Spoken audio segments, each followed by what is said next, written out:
There are primary components on the Mic 360, a target and light switch combination track part rotation. A gauge head and measuring wheel inspect the part as it rotates.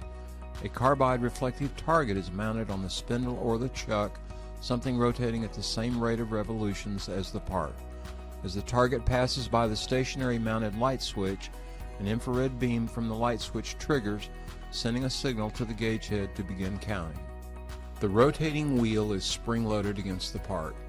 For each rotation of the wheel, a precision optical encoder inside the gauge emits electronic pulses. Those pulses are counted by the computer inside the gauge head.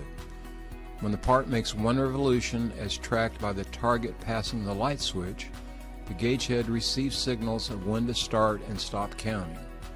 The light switch signal is transmitted to the gauge with a high-speed radio frequency for maximum accuracy and repeatability.